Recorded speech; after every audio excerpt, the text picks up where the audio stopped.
ஏண்டா மண்டையில் என்ன இருக்குது, மசாலாவா இருக்குது அப்படின்னு யாரையாவது பார்த்து கேட்கறதுக்கு முன்னாடி நாம் சாப்பிட்ற மசாலாவில் என்ன இருக்குன்னு என்னைக்காவது கேட்டிருக்கோமா? கேட்டானே. சிங்கப்பூர்காரன், ஹாங்காங்காரன், மால்டிவ்ஸ்காரன், யூரோப்பு, யூஎஸ் எல்லாரும் கேட்டாங்களே. எப்படி கேட்டான்? அசிங்கமாக கேட்டான்.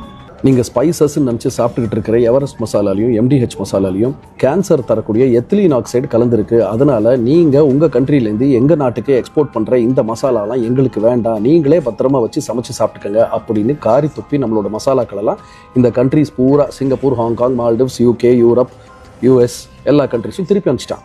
சரி, மசாலாவில் மட்டும் தானே கொஞ்சோண்டு எத்திலீன் ஆக்சைடு இருந்துட்டு போகுது, கொஞ்சம் அப்படியே அட்ஜஸ்ட் பண்ணிக்கிட்டு பொறுத்துக்கிட்டு சாப்பிட்ருவோம் அப்படின்னு நாமளும் கோஆபரேஷனாக போனால் நம்ம பயலுக மசாலாவில் மட்டுமா கலந்து வச்சுருக்கானுங்க.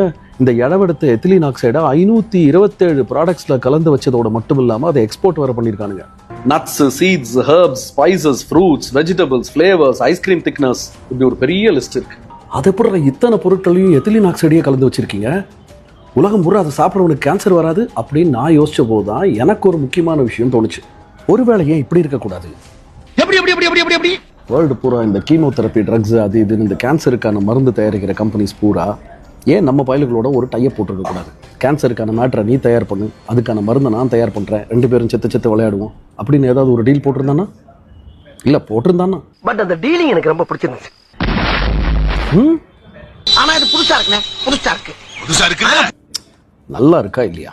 நல்லா இருக்கு. நல்லா இருக்கியா? நல்லா இருக்கு. நல்லா தானே இருக்கியா? நல்லா.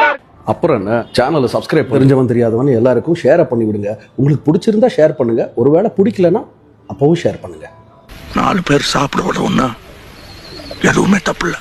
அது மட்டும் இல்லை, இன்னைக்கு நாம் தெரிஞ்சுக்க வேண்டிய ஒரு முக்கியமான விஷயம், நாம் சாப்பிட்ற மசாலா பவுடர்ஸில் கேன்சர் விளைவிக்கக்கூடிய எத்திலீன் ஆக்சைடுங்கிற விஷயம் இருக்கா இல்லையா?